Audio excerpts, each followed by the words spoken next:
T'as la même Là, je suis con- en Wi-Fi. t'as la même connexion de rue que la... Non, c'est vrai? Non, Ok, là, je te jure que là, je suis en Wi-Fi. Attends, pour d'accord. te dire, je vais couper mon réseau. Mais là, je suis en Belgique, là, je suis en Wi-Fi, là.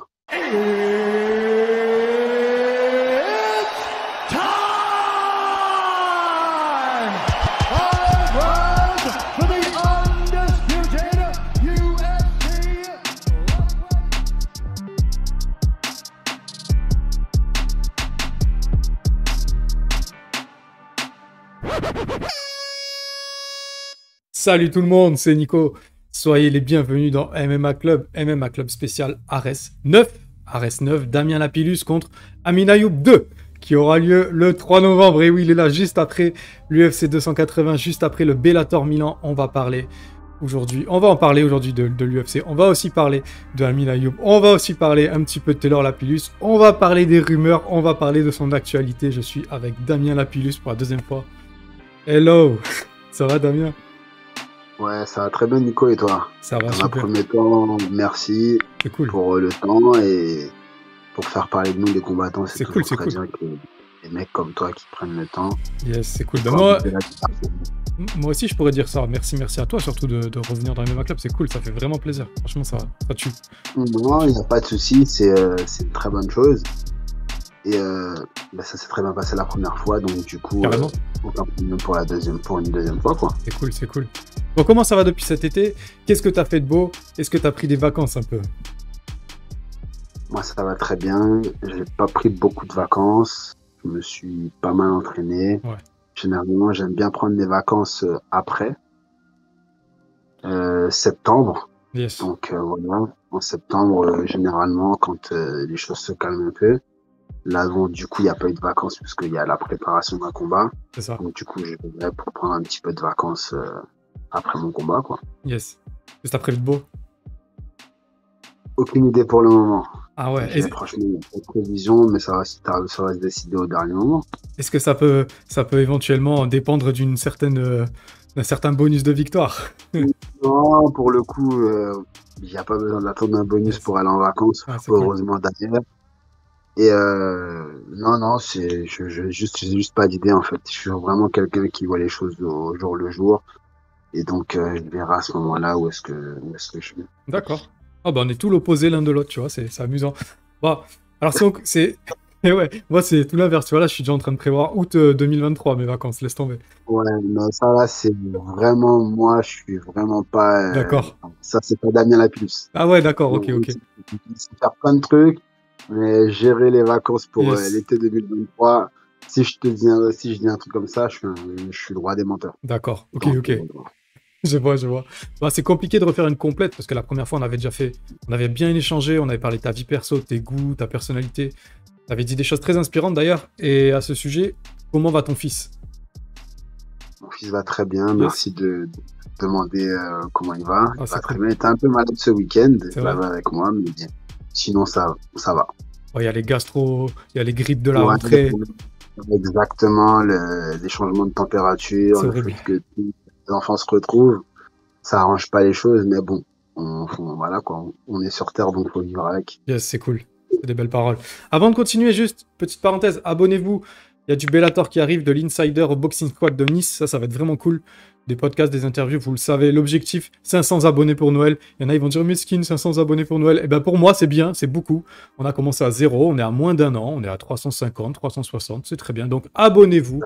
Voilà, pour ne rien rater. C'est cool. Maintenant, j'aimerais revenir sur un petit truc. Il paraît qu'on t'a proposé William Gomis à l'UFC. J'aimerais que tu me racontes cette histoire. Alors, effectivement, on m'a proposé William Gomis à l'UFC, parce qu'en fait, Sean Shelby lui pensait qu'on était uniquement du même management, comme je pense qu'il avait suivi que William Gomis était de la Hatch Academy. Il pensait que c'était juste le même management, et au départ, il n'avait pas suivi que c'était, on était vraiment réellement dans des partenaires d'entraînement. Donc du coup, quand il s'en est rendu compte, forcément, c'était plus possible. Et donc ça s'est pas fait. Mais comment dirais-je, c'était une bonne chose parce que bon, on avait pensé à moi et voilà, c'est plus ou moins sur la liste. Il y a des travaux chez toi? En fait, je suis pas chez moi, je suis chez un Ouais, je ami en sais, je sais, je Belgique. sais. Pardon, je sais où t'es. Et, franchement, je suis désolé. C'est énorme. Non, mais c'est pas grave. C'est pas grave. Déjà là, clairement, ouais, la connexion, elle est bien meilleure que la première fois. Il y a pas de Ouais, je suis problème. vraiment désolé pour les travaux. J'espère que tu m'entends bien quand même. Ça perce des Bon, murs. Il y a des ouais, maçons. Ah, c'est cool. vraiment désolé, ouais. C'est pas C'est pas grave. de travaux là. C'est pas grave. Du coup, par rapport à ça, donc tu disais, voilà, il s'est rendu compte que finalement vous étiez dans la même team. Exactement. Ils se rendent compte du coup qu'on est dans la même team, donc là, logiquement, ben, c'est plus possible. Mais après, voilà, on se dit que, enfin moi pour ma part, et que mon staff aussi, on se dit que c'est une bonne chose parce que ben, on est dans la bonne direction et que Yes. si on demande pour nous, bah, c'est pas pour rien. Ton Donc nom est ressorti. voilà, le nom est ressorti, il a fait la demande pour pouvoir me le mettre sur la carte. Donc je pense qu'il y a une très bonne avancée, c'est une bonne chose. D'accord. C'est bien par rapport à la première fois, on avait discuté, c'est pas du tout le même. On n'en est pas au même point, donc c'est bien, c'est bien. On n'en est pas au même point. Après, moi, la réalité, c'est que mon état d'esprit n'a vraiment pas changé. Pour le moment, je suis à Arès. Là, il y a une échéance, c'est la ceinture. Après, on verra bien d'ici là ce qu'il en est. Donc voilà, maintenant, moi, je me projette pas sur ce qui se passera après. Il y a Hmm. un combat, il y a une étape à passer. On passe l'étape, après, on verra bien ce qu'il en est. D'accord. Ça Tu ne veut vois? pas dire automatiquement que je vais signer à l'UFC comme certaines personnes m'ont dit. Ouais. Je pense même pas. Si ça doit arriver, ça va arriver comme ça. Ça aurait pu être le cas en septembre. Mais sinon, voilà, moi, je reste focus. S'il faut défendre la ceinture à reste, après, mois de novembre, on va la défendre. Donc, franchement, je prendrai les choses comme elles viennent. D'accord. D'accord. En parlant de la ceinture, justement, moi j'estimais que la première fois ça aurait dû en être une déjà, ça aurait dû être un main event, ça aurait dû être une ceinture. On pourrait penser des fois que tes accomplissements ils sont pas forcément pris en compte. Qu'est-ce que tu te dis quand on t'a annoncé une revanche sur le coup? Qu'est-ce que tu te dis? Alors, c'est très simple. Moi, ce que je me dis au départ pour la revanche, je me dis que bah, je comprends pas pourquoi il y a une revanche. Après, on m'explique que on, on développe le truc différemment. Où là, on dit, bon, ben voilà, tu l'as battu, il n'y a pas de problème là-dessus. On est tous d'accord pour que tu l'as battu. Maintenant, derrière, ben, forcément, il y a toujours des paroles qui disent ben, que tu ne l'as pas battu. Enfin, certains disent il aurait pu continuer, lui le premier, il a nourri le truc. Je pense que c'est dommage, car s'il y en a bien un qui est au courant, enfin, qui le sait vraiment qu'il a perdu, c'est bien Amine. Après, ben, forcément, le public, extérieurement, ils peuvent penser que bah, il pouvait continuer, sauf que non, c'est faux, il ne pouvait pas continuer. Moi, en tout cas, même s'il avait continué, il ne peut rien avoir de bon derrière. Il ne faut pas avoir fait de grandes études pour pouvoir comprendre ça quand on suit le combat. Donc, du coup, moi, derrière, ben, certaines personnes ont donné moins de crédit à ma victoire, même si pour moi, voilà, j'ai pas de problème avec ça. Donc aujourd'hui, c'est histoire de se dire, bon, ben, il était blessé, il dit qu'il n'a pas été blessé, maintenant, ben, les choses continuent. Il dit effectivement que il n'est pas blessé aujourd'hui, qu'il peut reprendre. Et ben bon, ben, puisque c'est ça, et ben on refait le combat et on reprend. Et là, moi, je pense qu'au départ, je n'étais pas très chaud, mais finalement, c'est une bonne chose.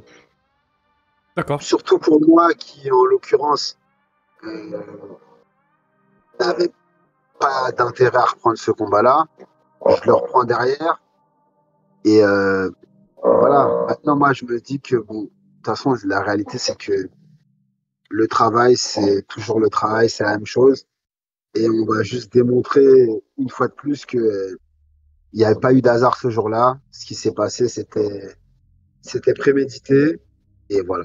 D'accord. Ok, ok, ok. Il y a autre chose aussi par rapport à ce combat. Il y a eu cette interview face à face avant fight qui n'a pas eu lieu. Est-ce que tu peux clarifier et expliquer pourquoi ça n'a pas eu lieu dans un premier temps et pourquoi c'est devenu personnel un petit peu ce combat? Ah bah, je vais te donner une info insolite. Vas-y. C'est une interview qui n'a pas eu lieu et qui n'aura pas lieu.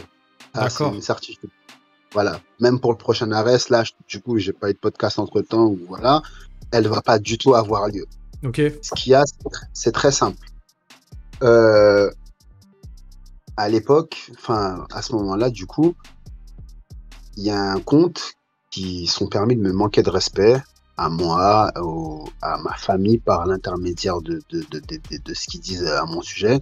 Moi, ce qu'il faut savoir, c'est qu'aujourd'hui, il y a ma maman sur Instagram, il y a ma sœur sur Instagram, et j'ai de la famille très proche aussi sur Instagram qui me suit. Donc quand en fait il y a des comptes qui disent des bêtises à mon sujet, qui disent en fait que je suis le diable, ou enfin ou mon père est le diable, ou je ne sais trop quoi. En fait, il y a ma mère qui est pas tombée dessus, mais ma sœur est tombée dessus. Donc en fait, quand on dit des bêtises, faut penser à une chose en fait.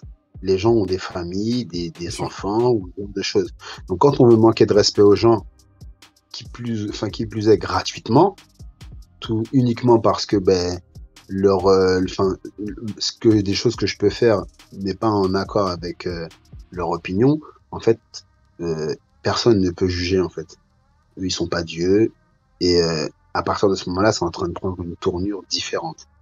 Donc quand je vois derrière que mon adversaire à ce moment-là, qui est Amine, lui, on le mentionne dans des stories, et que bah il leur demande pas d'effacer ça parce que lui, il a pas de, enfin, il a pas à être mêlé à ça. C'est logique pour moi. Moi, en fait, si je demande pas de retirer ce genre de choses, ça veut dire que, bah, je suis d'accord quelque part, en fait. Et que ça me dérange pas. Moi, demain, il y a quelqu'un qui vient me mettre un message, enfin, qui me mentionne dans une story où ils vont pouvoir dire, défonce-le, ce sale arabe, ou un truc comme ça. Je vais dire à la personne de retirer ce genre de D'accord. choses. Parce que je veux pas qu'on m'assimile à ce genre de truc. Ok. Moi, je fais du sport. Je veux pas que ça prenne des tournures de religieuses, ou enfin comment dirais-je, Symbolique ou ou autre, quoi. symbolique. Voilà, c'est-à-dire, Hmm. ça, je veux pas que ça prenne une tournure qui est en dehors du cadre sportif. D'accord. Je fais du sport. Je règle pas mes problèmes de quartier, je règle pas mes problèmes perso. Enfin, on fait du sport. Donc, à partir du moment où on a compris ça et on fait du sport, je me mêle pas de tout ça. D'accord. Donc ça, c'était l'une des premières choses pour lesquelles j'ai pas accepté de faire ça. Aujourd'hui, euh, bah, les choses continuent encore. Quand il y a eu les, les, enfin, les Team Lapillus, Team Ayoub et tout ça et tout, Amin Ayoub, donc j'ai sorti la story d'Arest, où voilà, il y avait écrit Team Lapillus, je crois que j'ai mis des smileys, mais j'ai rien à rajouter du tout. Lui, il est venu, il a écrit choisissez entre la discipline et en gros le travail et la discipline, ou un truc du genre, et choisissez entre le bien et le mal. Mais en fait, du coup, lui, il est le bien et moi, je suis le mal, Hmm. si je comprends bien en fait. Mais il se prend pour qui pour venir dire que choisissez entre le bien et le mal? Amine ne me connaît même pas. Hmm. Et c'est ça qui me fait rire. Mhm. Il ne me connaît même pas dans la vie quotidienne pour se permettre de pouvoir dire que je suis le mal, en fait. Parce que c'est pas lui le mal, bien évidemment. Il a le bon rôle. D'accord. Voilà. Et moi, en fait, c'est ce que je comprends pas, c'est que les gens qui like ce type de publication, en fait, ils sont irrespectueux, en fait. Ça alimente un petit peu un état d'esprit qui est pas Il y a un sportif, quoi. mauvais esprit. Hmm. Comment on peut venir dire le mal et le bien? Hmm. Donc, quand je le vois écrire ce genre de choses, j'ai juste envie de dire, mais en fait, tu te prends pour qui? Pour te permettre de me dire que je suis le mal. Enfin, tu sais même pas ce que je fais dans ma vie. Tu sais même pas, on n'est pas là à vouloir prendre des photos, ou enfin ou faire montrer quand on aide quelqu'un. Mais il se trompe de cible. Quand Hmm. il tient ce genre de propos, il se trompe vraiment de cible. Maintenant, je suis pas là pour étaler ma vie et dire ce que je fais de ma vie, parce que je le fais. Ce que je fais personnellement, je le fais ben, avec le cœur. Mais quand je vois ça, je me dis, c'est juste inimaginable, Hmm. quoi. Et il y a des gens qui cautionnent et qui nourrissent le truc. D'accord. Donc, pour sûr, il n'y a pas eu de première interview et il n'y a pas de deuxième interview. Parce que Amin Ayoub me manque de respect, clairement. Il me manque de respect publiquement sur Instagram. Donc, moi, je j'ai pas de problème avec ça. Il fait ce qu'il veut, c'est un grand garçon. On est venu me dire, oui, mais tu comprends, il est jeune. Il est pas jeune. Il a 2 enfants. Il est tout sauf jeune. C'est un père de famille. Donc voilà, il a l'âge de comprendre, donc il n'y a pas de problème. S'il veut continuer là-dessus, il peut continuer, j'ai aucun problème avec ça. Comme on dit, on réglera juste ça dans la cage le 3 novembre. D'accord. Voilà. Ok. Là, c'est très clair. Il y a juste un truc par rapport à ça. Si t'avais fini, pardon? Oui, oui, je te laisse poursuivre, mais après j'aurai encore un truc à dire, mais je te laisse. D'accord. Je me posais une question quand même, parce que il y a un podcast quand même qui est célèbre, je vais le citer, ça s'appelle King and the J.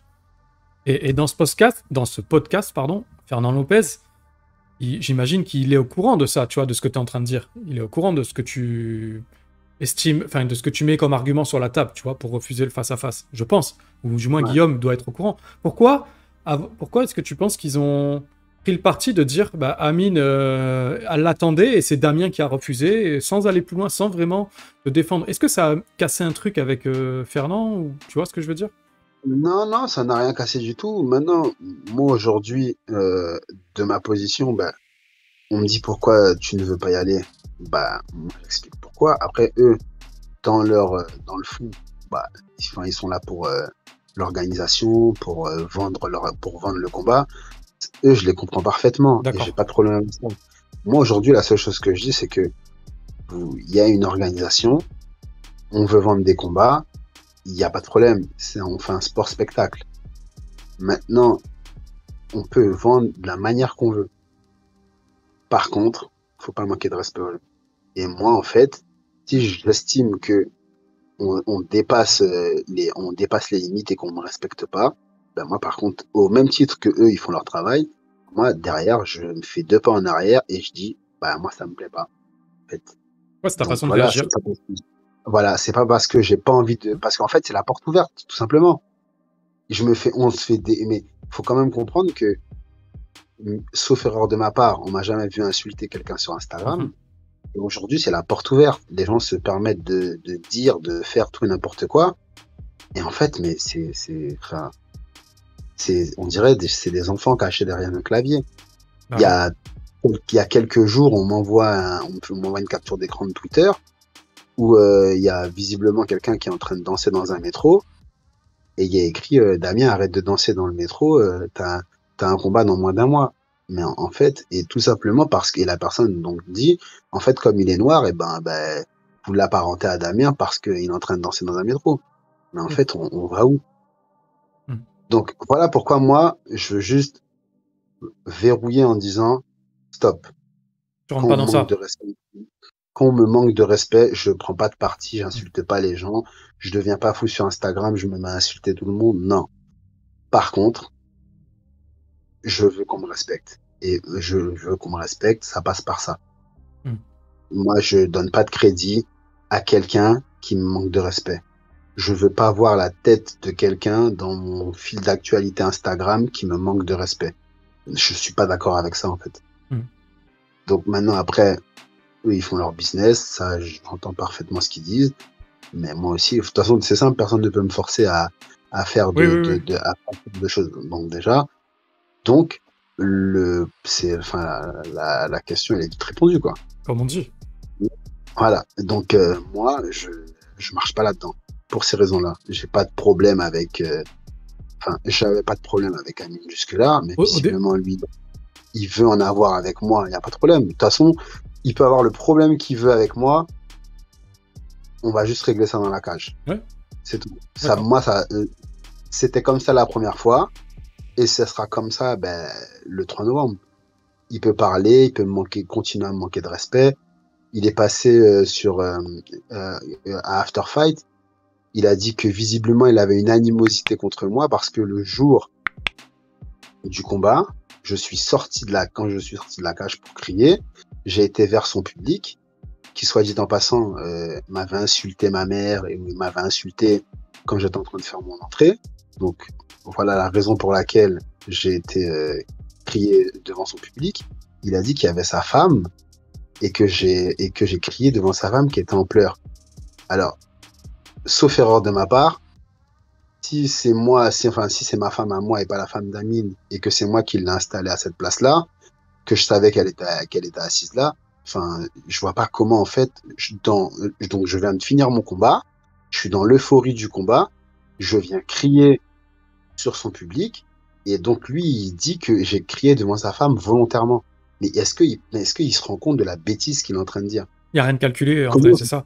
comment je sais où ta femme elle est à ce Mhm, moment-là? Et enfin, il faut arrêter. Il faut arrêter de se sentir visé, persécuté, je sais pas. mhm. Mais en fait, il faut arrêter. On va Ta femme, revenir je sais même pas. à ça. Je ne sais même pas à quoi sa femme ressemble. Je peux même pas te dire à quoi sa femme elle D'accord. ressemble. Je les ai croisés une fois à Arès au VIP, mais enfin, je l'ai croisée, Ouais, bah, ok, c'est fini. Je peux, là, elle est devant, elle est dans la même pièce que nous, je pourrais même pas te dire que c'est sa femme. Je ne sais même pas à quoi elle ressemble. d'accord. Et il dit, en gros, bah, que voilà. Et moi, j'ai une chose à dire là-dessus, c'est que ça, déjà, c'est la première chose. Je sais même pas où sa femme, elle était. Et la deuxième chose, si sa femme, elle peut pas voir son mari perdre, elle reste à la maison, en fait. Malheureusement, c'est un sport de combat. Il y a des fois où ben, ça peut ne pas passer. Si elle peut pas encaisser ça, elle reste à la maison. Enfin, je comprends même pas comment je peux entendre un truc comme ça dans un podcast. C'est surréaliste. Enfin, je comprends pas. Il a crié, ma femme est en train de pleurer, il a crié devant elle.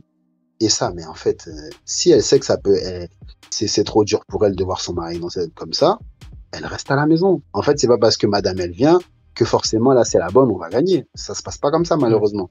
On fait un sport où, bah, des fois, on peut perdre, ou des fois, on gagne, ou même, il peut y avoir un autre problème. Après, ça, c'est lui qui gère de la manière qu'il veut. Mais en tout cas, voilà ce que j'ai entendu et ça me fait juste rigoler, quoi. J'espère que Amine est parti en Thaïlande pour se préparer. J'espère que son camp s'est bien passé. Moi, je suis resté ici, en France. Je suis parti juste une petite semaine voir autre chose, voilà, chez nos voisins belges. Et après, ben, je rentre et je fais la fin de mon camp. Yes. Donc, voilà. D'accord. Tu vois, tout à l'heure, tu as parlé d'une notion, c'est la violence verbale, la toxicité sur les réseaux et tout. Et tu vois, quand j'étais dans la salle, à votre premier combat, je me souviens quand même que le public était très chaud. Il y avait des tue-le, comme tu dis, ça insultait les mamans. Il y avait des mots un peu moins glamour qu'on dit dans certains films interdits aux mineurs. Comment ça se passe dans la C'est- tête, dans ta tête, dans la tête d'un combattant, ce genre de notion de vie ou de mort, de bien, de mal, tu vois, d'écrasement on écrase ta personnalité, on te réduit à rien, en fait, en quelques mots. Comment ça se passe dans la tête, la gestion de tout ça? Dieu merci, avec le recul, il y a une bulle qui se forme autour de moi Yes, pendant le combat. Et comment dirais-je, j'entends, mais ça ne m'affecte pas en fait. d'accord. Voilà, ça va pas m'affecter. Par contre, bah, ce jour-là dans la salle, il y avait ma maman. Répète, s'il te plaît. J'ai dit par contre, ce jour-là dans la salle, il y avait ma maman. Et ma maman, ben, heureusement, ben, c'est une dame, ben, voilà, c'est vraiment la première dame de mon cœur. Et heureusement que ben, pour avoir fait des fils comme ça, fallait être solide entre guillemets parce que ben, ma mère, elle s'est pas démontée. Donc voilà, elle a bien vu qu'il y avait des gens qui m'insultaient, mais elle s'est pas cachée. Elle a bien montré que c'était la D'accord. maman de Damien. Parce qu'en plus, elle était dans le public même. C'est pas comme si elle était au VIP, elle était dans le public. Donc, du coup, ma mère a entendu qu'on insultait son fils. Je sais pas si les gens ils se rendent compte de ça en fait. Hmm, Et, j'arrive au même moment, il y a quelqu'un qui est en train de m'insulter. Ça peut partir très très loin. bien sûr. Pendant que ma mère, c'est pas qu'on m'insulte moi à la rigueur, je m'en fous. Mais qu'on m'insulte et que ma mère est là, ça peut aller très très très très loin. Hmm, Ça peut prendre des très grosses proportions. Donc une fois de plus, c'est ce qu'on disait tout à l'heure. Les gens ils se rendent pas compte. Quand ils sont là, ils sont méchants sur les réseaux, ils insultent les gens. Donc voilà, c'est comme je vois qu'on s'en prend beaucoup à ma partenaire d'entraînement, Rhys Denzouak. Mais en fait, les gens qui font ça, n'oubliez pas une chose. Les gens ont des maris, ont des frères, ont des sœurs, ont de la famille. Arrêtez de penser que vous pouvez faire tout et n'importe quoi, vous moquer des gens sur leur physique ou ce genre de choses. Et en plus de ça, derrière, se faire passer pour un média. Arrêtez ça. Arrêtez ça. Les gens ne vous donnent pas l'heure, mais enfin, vous n'avez pas besoin d'être méchant ou mal parler des gens pour que les gens puissent vous suivre et pour que vous soyez intéressant. Vous êtes inintéressant. C'est votre présence égale votre absence, vraiment. En tout cas, moi, pour moi, c'est ça. C'est leur présence égale leur absence, vraiment. Ça ne me fait rien du tout. Hmm. Ça, c'est le soir, quand je suis dans mon lit et que j'arrive pas bien à m'endormir, je vais regarder les messages des gens qui disent du mal, et c'est comme ça que j'arrive à m'endormir. Je rigole, je dis ça, je dis, ah ouais, il abuse quand même. Et je m'endors tranquillement. Ça ne me fait strictement rien Ok. du tout.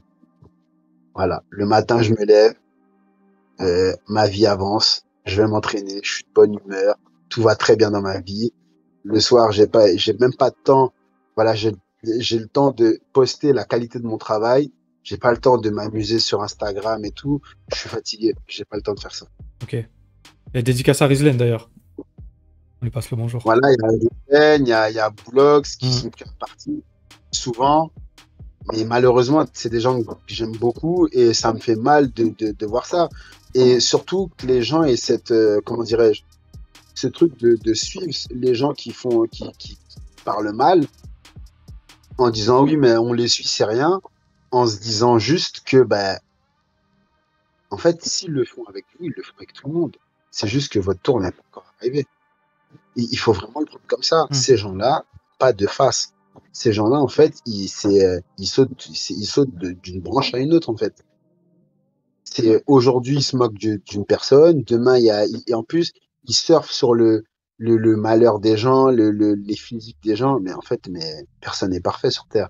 Comment Hmm. ils peuvent se permettre de venir mal parler des autres? Non, c'est moi, je suis pas d'accord avec ce genre de choses. Et les gens qui nourrissent ça, pour moi, c'est les pires. Ok. Le message est passé. Le message est passé. Passé, on ne sait pas. En tout cas, on en a parlé en espérant que certaines personnes comprennent. Après, ben, ces gens-là, de toute façon, Mais ils ça arrêteront pas comme sensibilise ça. un petit peu. Si. Si on peut, ben, tant Ouais. mieux. Hmm. Oui. Mais voilà, Hmm. c'est, D'accord. j'ai vraiment l'impression que c'est une cause perdue des fois, mais bon, c'est pas grave. Alors, j'aimerais bien qu'on parle un petit peu du rôle de Taylor parce que après ta victoire, moi j'ai la sensation qu'il a eu un rôle tampon entre toi et tes émotions, si je dis pas de bêtises. Ouais, Qu'est-ce que tu ouais, peux dire ouais. sur à ce sujet? Ben, je vais aller plus loin que ça. C'est Taylor, comment dirais-je, mon coin entier. Lopez aussi qui quitte la table et Mhm. qui vient me voir au bord de la cage et qui me dit Damien, calme, s'il te plaît. Il sait qu'il y a beaucoup d'émotions. Hmm. Donc voilà, c'est des mots forts de toutes les personnes que j'ai autour de moi au quotidien qui me disent Damien, tranquille, redescends, fais descendre la sauce. Il dit au public de se calmer, machin et tout, parce qu'il sait que la tension est en train de monter. Eux, ils sont à l'extérieur, ils sont en train de voir le truc. Donc, et là, donc, voilà, je, je tempère. Et la réalité, c'est comme je l'ai dit après, c'est que l'émotion, elle est montée d'un coup, mais enfin, c'est même pas moi, en fait, ça. Enfin, c'est pas le Damien normal. Là, c'est vraiment, les choses sont allées vraiment plus. C'est monté, mais c'est pas moi, en fait, en réalité. J'arrive à laisser les choses dans le juste, à pas faire dépasser le sport, en fait. Mais bon, là, après, on reste quand même des humains. Et ben, après, voilà ce qui peut se passer. Maintenant, après, ça n'allait pas aller plus loin que ça, mais Ouais. en tout cas, euh, ils ont eu ce rôle-là directement après le combat. Hmm. D'accord. Comment ça va sa main? Est-ce qu'il a eu des garanties UFC pour combattre dès que possible? Oui, oui, oui, oui, c'est une question que les gens ont beaucoup posée. Est-ce que le contrat, il n'était pas caduc, entre guillemets, étant D'accord. donné qu'il n'a pas pu le séparer? Pas du tout. Voilà. Là, sa main, ça va mieux.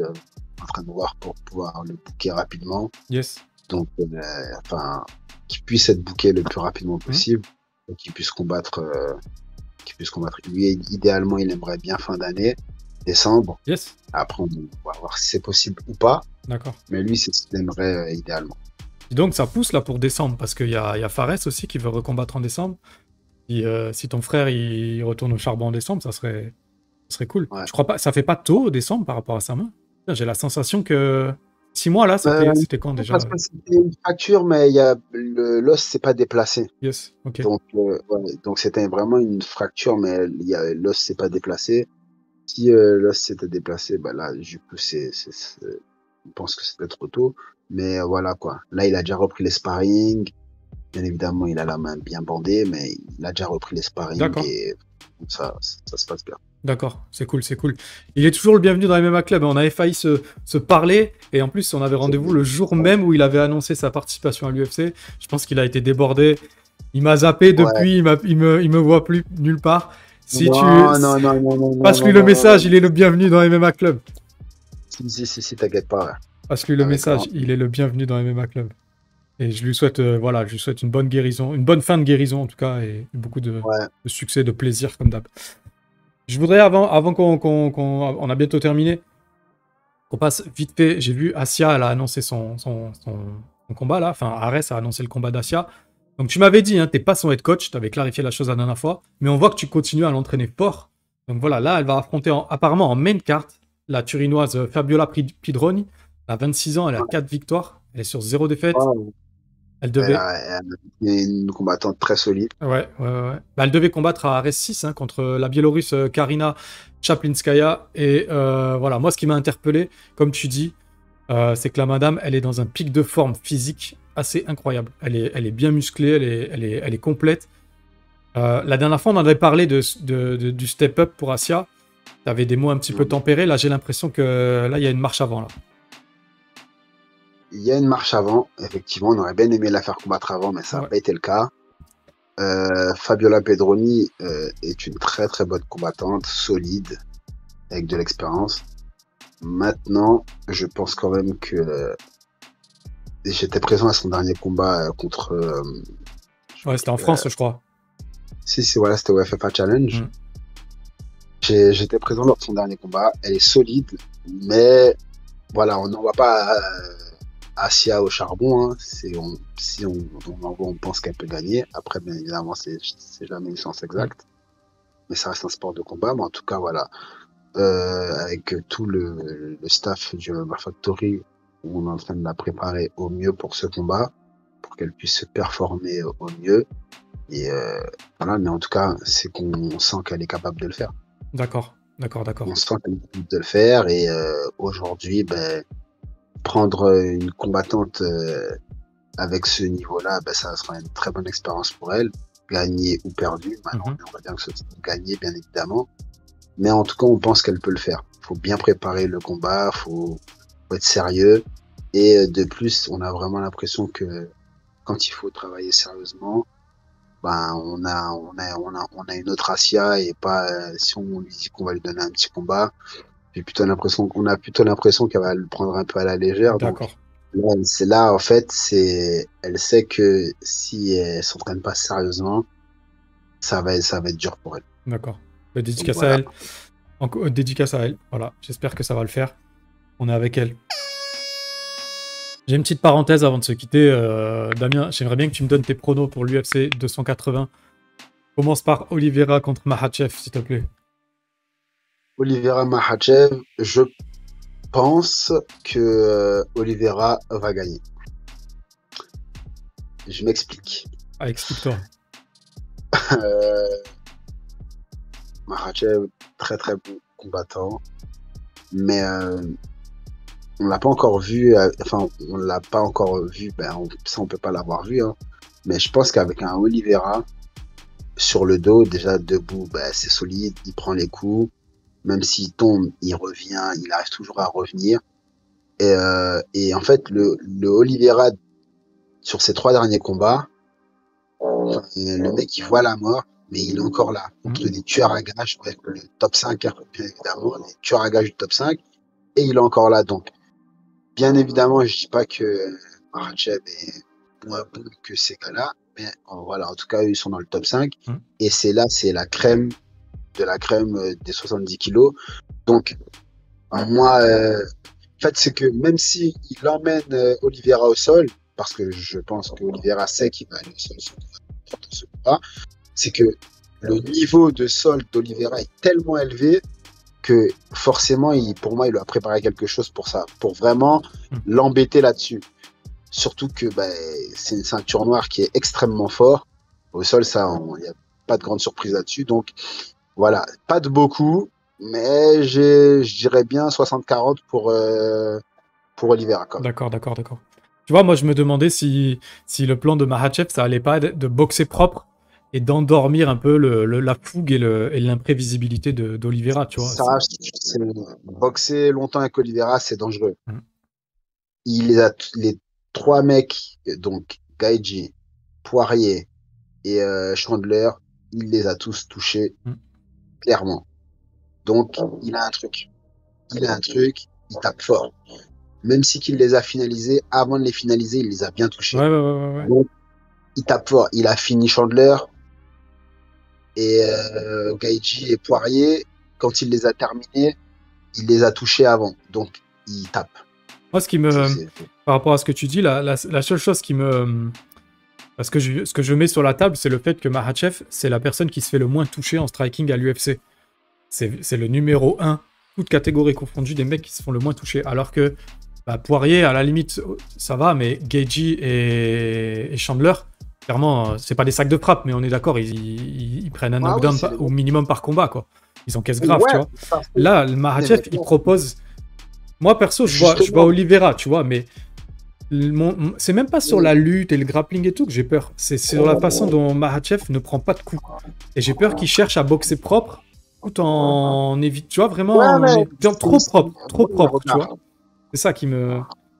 Moi, regarde, ce que je dis, c'est ça. S'il cherche à boxer, forcément, chercher à boxer, il va se découvrir. Parce que c'est pas un boxeur de métier. Donc, boxer va le faire se découvrir.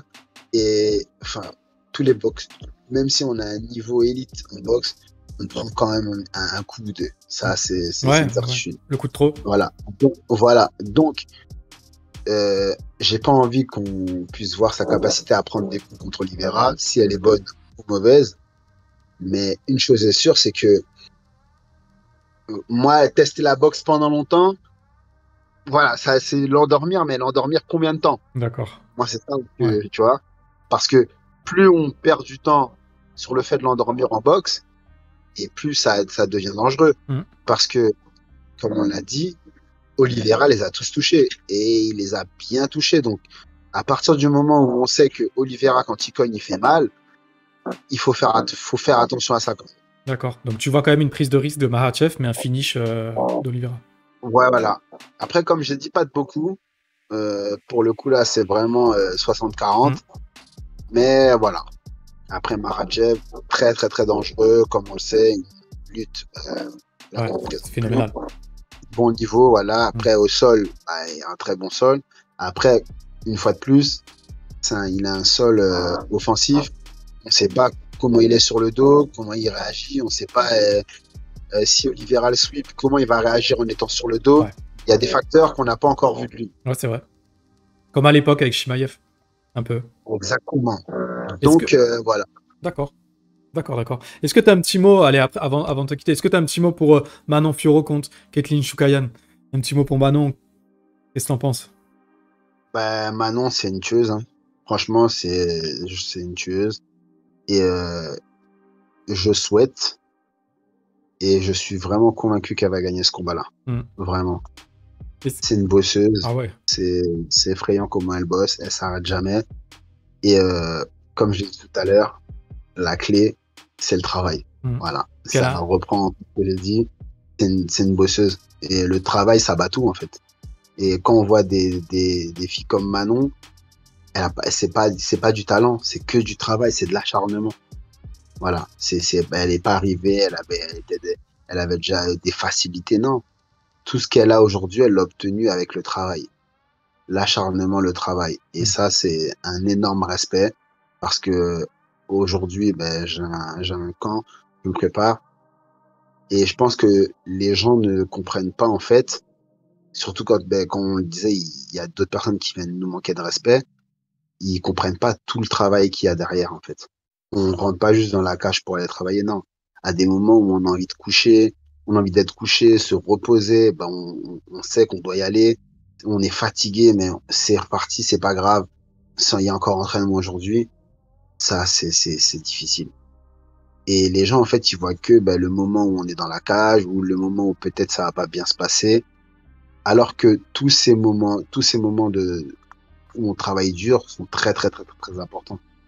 Et ça, il faut vraiment pas le négliger parce que bah, il y a rien qui se fait en un jour, quoi. C'est vraiment du travail, du travail, du travail, du travail. Quand on gagne, on est content, ça a payé. Mais si on perd et qu'on s'est bien entraîné derrière, c'est la douche froide, quoi. Yes.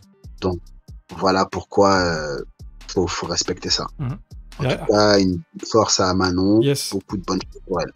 Yes. Et là, la semaine dernière, Axel Sola, il est venu dans le MMA Club, il disait la discipline. C'était vraiment son mot-clé, c'était la discipline. Pour C'est tout. ça, hein, c'est la discipline. Hein, c'est une fois de plus, c'est la discipline, la rigueur. C'est tout ça. C'est la discipline. Il y a des fois où, comme on dit, on peut se reposer, mais la discipline va faire que on se lève et on y va quand même. À prendre dessus. En fait, là, on commande plus. Le nombre de fois où je me dis je vais me reposer ou quoi, ou si je suis fatigué. Non, après, il faut pas faire de surcharge d'entraînement non plus. Ouais. Faut quand même, voilà, Mais, une fois de plus, voilà, il faut aller chercher l'entraînement qu'il faut. Voilà, on est obligé, si on veut réussir, il faut en faire un peu plus que les autres. On n'a pas le choix. Si on fait juste un entraînement par jour et on le fait 5 fois dans la semaine, on se dit on est prêt. Non, c'est faux ça. Malheureusement, ça marche pas comme ça. D'accord. Il en faut beaucoup plus que ça pour pouvoir y arriver. Eh bien, parole d'un homme courageux qui combat bientôt le 3 novembre pour la revanche face à Amin Ayoub. J'ai très hâte. Écoute, j'ai fini. Alors, je te remercie beaucoup d'être venu dans MMA Club. C'était vraiment cool. Tu as été généreux. Tu m'as donné toutes les réponses à toutes les questions que j'avais. Donc, c'est vraiment cool. J'ai l'habitude de clôturer moi-même le podcast. Mais j'ai envie de te laisser le mot de la fin. Surprends-moi. Clôture ce podcast avec qualité. Je te laisse la parole. Bon, déjà, merci à toi. Hein, parce que voilà, une fois de plus, il faut quand même remercier les gens qui donnent de leur temps. C'est très important ça. Donc merci à toi pour la force. Parce que qu'elle soit petite ou grande, ça reste de la force. La lumière appelle la lumière. Donc voilà, si on parle pas de nous à la petite échelle, voilà, faut pas s'étonner si ça n'arrive pas aussi à grande échelle. Donc déjà un grand merci à toi et une seule chose à dire pour clôturer ce podcast. Le travail, c'est dans la cage. C'est pas sur les réseaux, c'est pas avec les copains. Le vrai travail, c'est la réponse, elle est dans la cage. Donc voilà. Donc rendez-vous le 3 novembre au Dôme de Paris pour une revanche explosive. Des gros bisous.